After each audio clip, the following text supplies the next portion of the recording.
GB.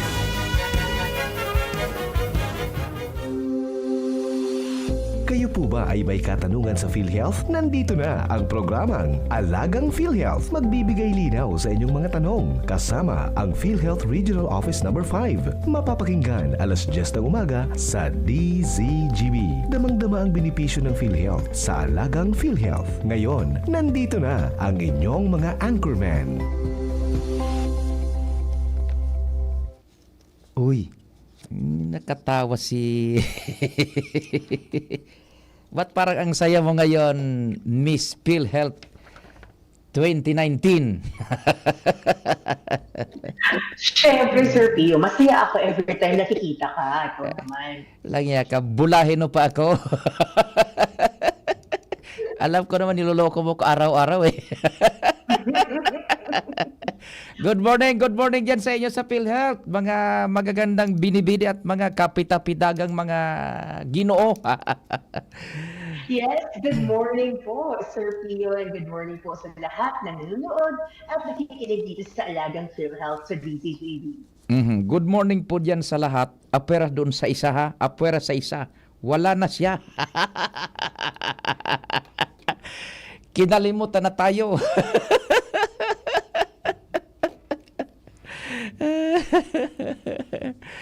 Oy, napag-usapan natin kidney 'di ba? Kidney.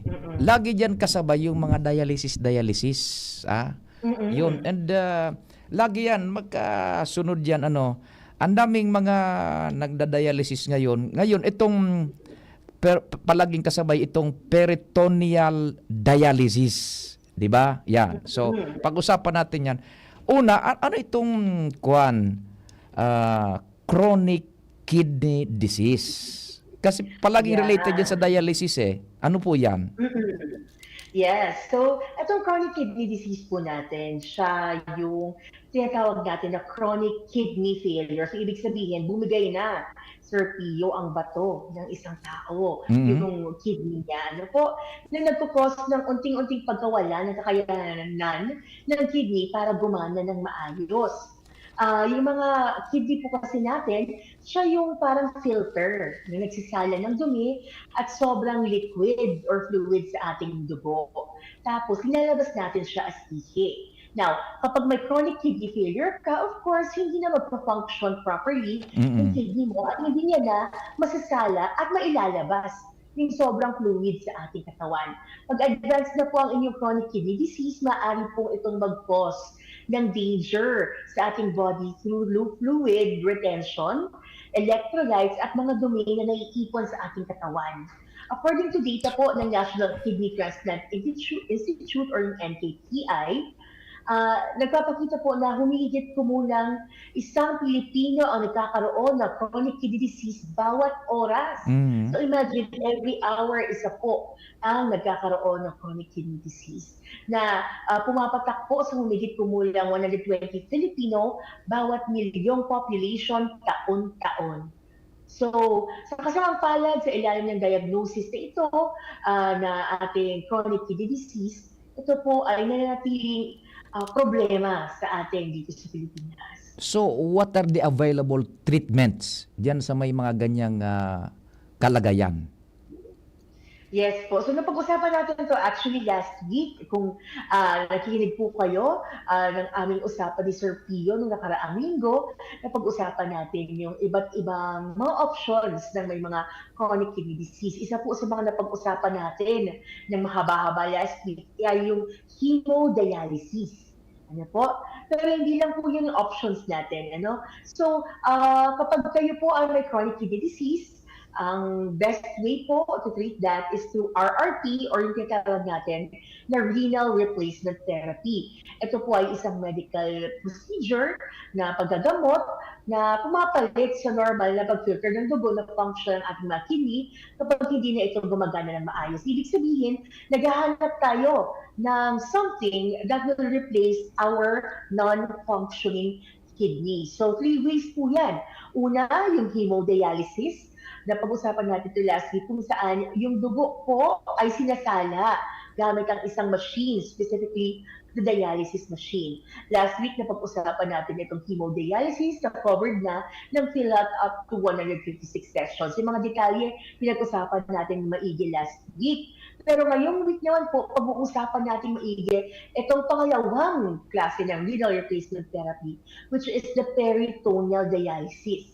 Sa peritoneal dialysis naman po, yung lining po ng tiyan natin or yung peritoneum ang ating ginagamit upang salain yung dugo sa loob ng katawan. So yun po yung difference. Ano po? Ang hemodialysis, dugo po yung sinasala, ilinalabas po ito sa ating katawan, at pinapadaan sa isang machine para yun ang nagpo-function as our kidney. Pero sa peritoneal dialysis naman po, yung lining ng tiyan natin or yung peritoneum, yung ginagamit natin para salain yung dugo sa loob ng ating katawan. So aside from hemodialysis and peritoneal dialysis, ang third option po natin for renal replacement therapy is what we call kidney transplantation. So papalitan na po natin. Tatanggalin natin yung kidney sa loob ng katawan at papalitan natin ng isang malusog na kidney from a donor. Ayaw naman natin na umabot doon sa kidney transplantation. No?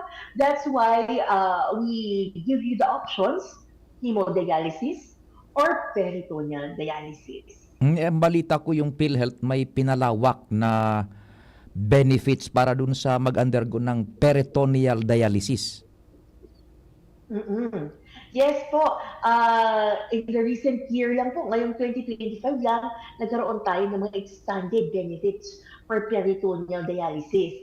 Kasi siguro madalas niyo pong marinig dito sa ating programa ang tungkol sa hemodialysis. Kasi isa nga po ito sa pinaka-commonly claimed na case rate ng PhilHealth, yung hemodialysis. Ano po?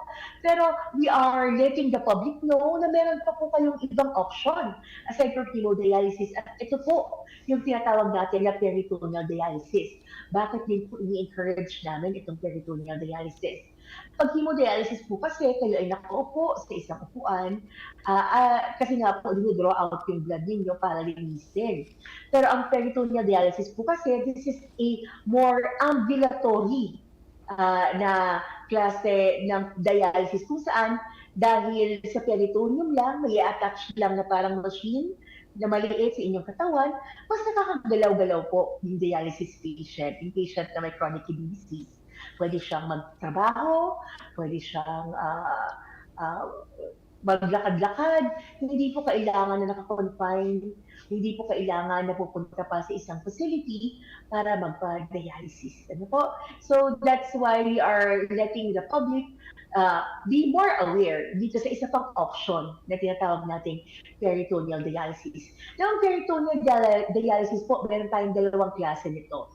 Yung tinatawag natin na continuous ambulatory peritoneal dialysis or CAPD at automated peritoneal dialysis or APD. So anong pagkakaiba ng dalawa? Ano po? Pag continuous ambulatory peritoneal dialysis po, ito po ay isang uri ng peritoneal dialysis kung saan po tuloy-tuloy yung therapy natin.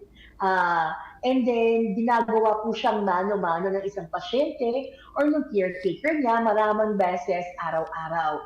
Usually po, this lasts 30 to 40 minutes per session po. And then, meron naman po tayo na automated peritoneal dialysis. Kung si continuous ambulatory peritoneal dialysis po ay mano-mano, kay automated naman po, siya po ay gumagamit ka ng isang cycler machine. Usually po ang APD, this lasts 8 to 10 hours at karaniwan pong ginagawa sa gabi.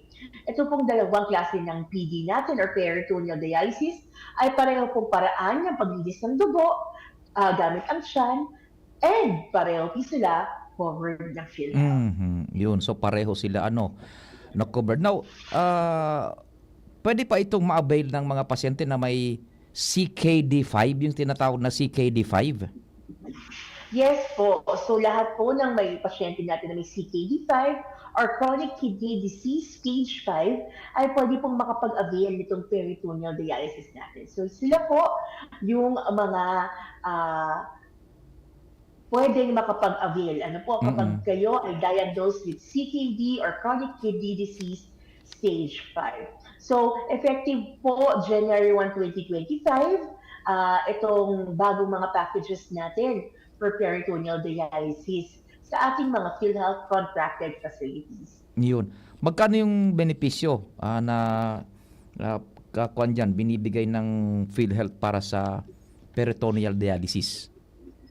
Yes, so bali depende po yan sa edad ng pasyente natin. So kung meron tayo, sabi ko nga kanina, dalawang type ng peritoneal dialysis, yung CAPD at APD, meron din na two types of or categories of patient for peritoneal dialysis. We have our adult and pediatric. Simulan po natin sa ating mga adult patients.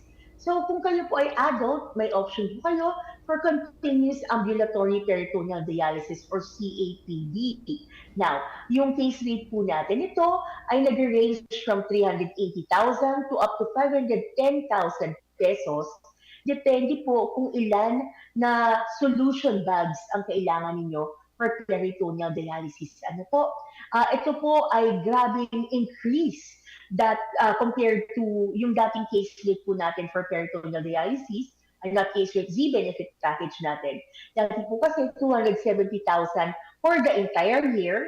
Ngayon po, sabi ko nga, ranging from 380,000 to 510,000 pesos na po. Depende po sa needs ng isang dialysis patient. Another naman po is yung sa pediatric patients natin. So, kapag ang pediatric patient natin or bata na nagpa-peritoneal dialysis, nag-avail ng continuous ambulatory peritoneal dialysis or CAPD, that could range from 510,000 pesos to up to 765,000 pesos. Again, depende po kung ilang solution bags ang recommended at nauubos niya sa isang araw. Mhm. So again, this would all depend kung ano po yung recommendation ng kanyang doktor. Now, sabi ko nga kanina, ang continuous ambulatory peritoneal dialysis, mano-mano po yan na pinapalitan yung solution sa ating katawan. Pero, meron tayong option na ambulatory peritoneal dialysis kung saan meron tayong machine na siya na ang gagawa ng cycle ng pag-change ng ating solution. This is ideal sa mga bata kasi syempre yung mga bata sa Pio, hindi naman nila carry magpalit ng mga solution nila, di ba? And ang package naman po natin dyan will range from 760,000 pesos up to 1.2 million pesos. Ito pong mga rates na sinasabi ko, mga Z-benefit package po yan, this is for the entire year na.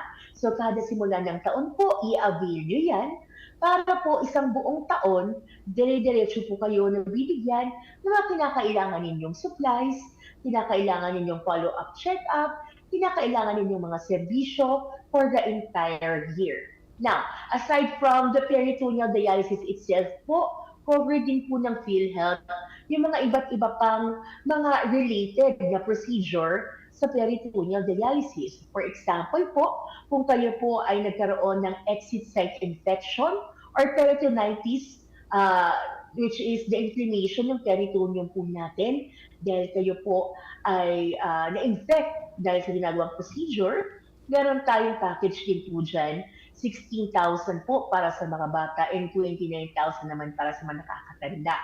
At meron din po tayong covered na mga peritoneal disease ancillary services.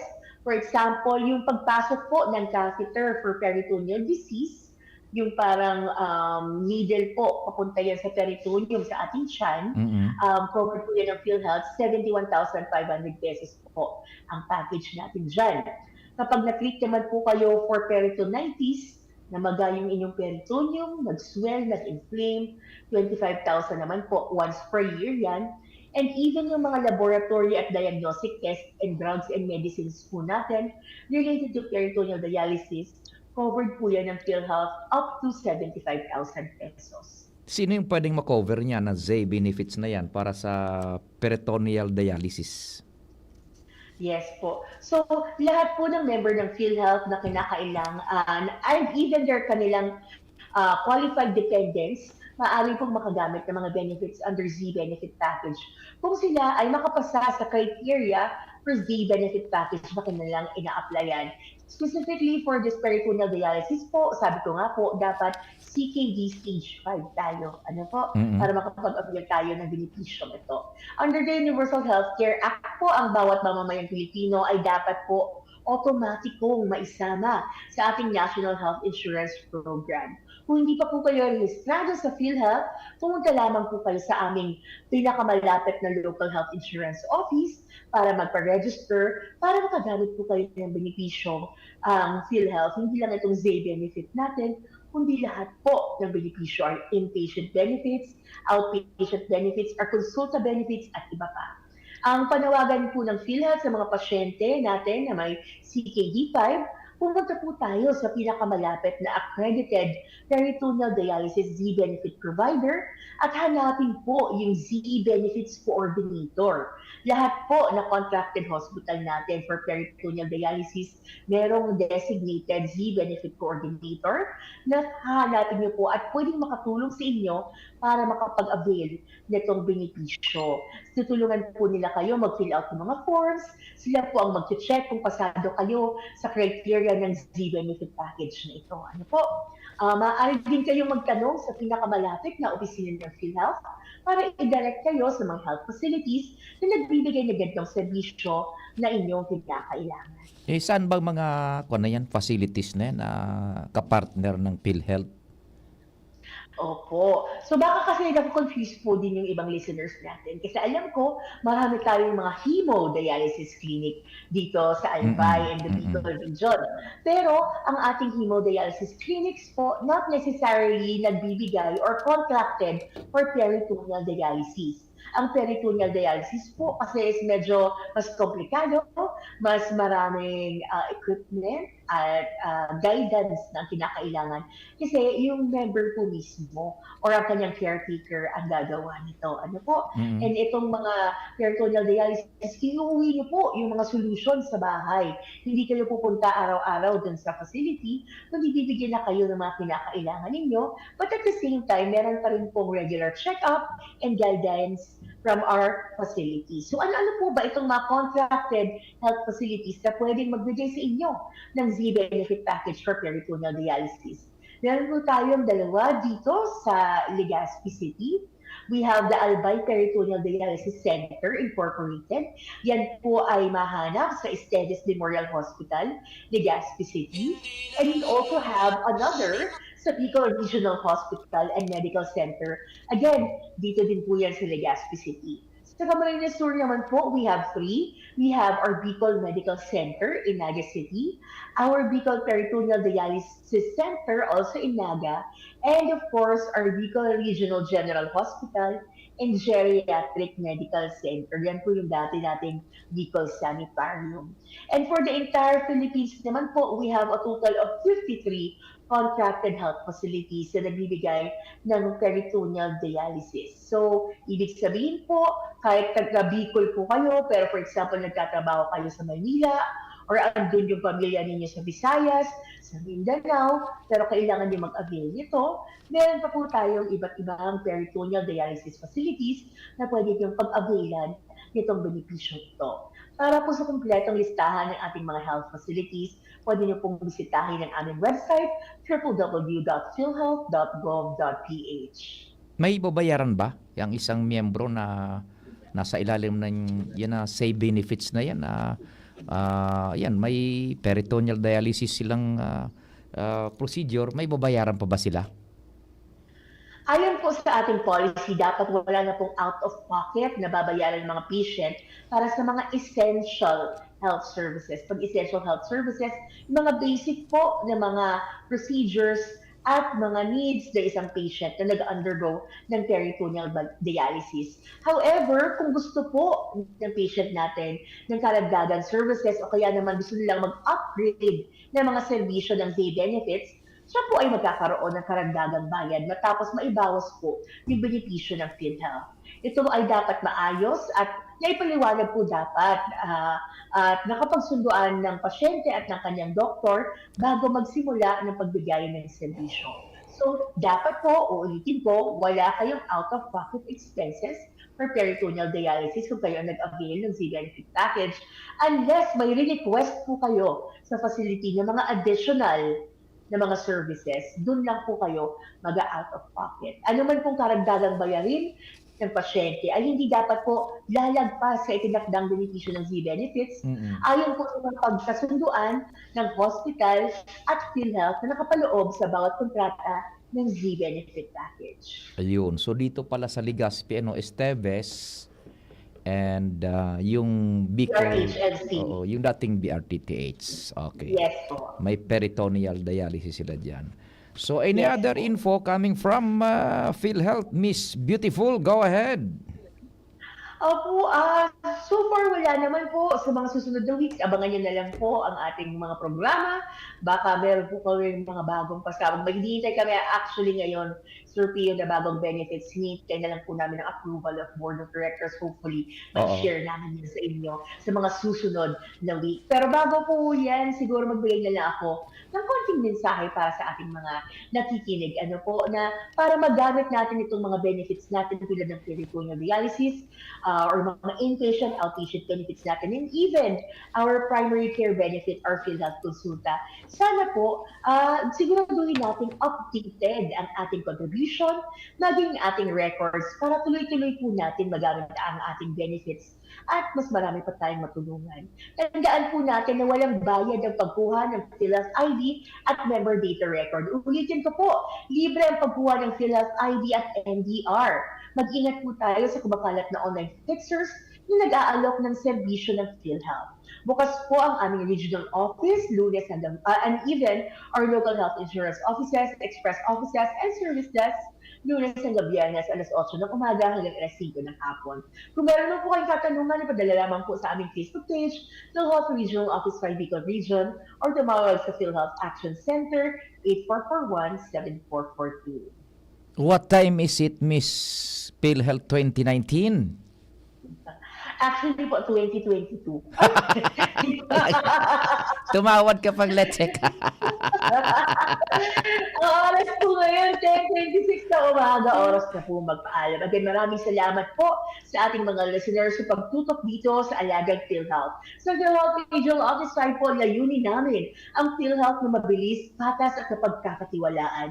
Sa ngalan ng aming Regional Vice President, RVP Alberto Mandurial, kami po ay nagpapasalamat sa suporta ninyo sa National Health Insurance Program. Good morning. As in, just mamalus po sa inyong gabos. Thank you so much. Till next Thursday sa Alagang PhilHealth. Salamat, asin mahal na Diyos ang magbantay.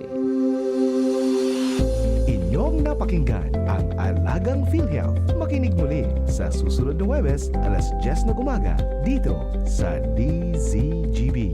Alagang PhilHealth. Hatid sa inyo ng PhilHealth Regional Office Number 5. Maraming salamat po sa inyong pagsubaybay. Realize true comfort and relaxation at Dorotea Resort and Spa, a perfect venue for family outings, couple retreats, and various functions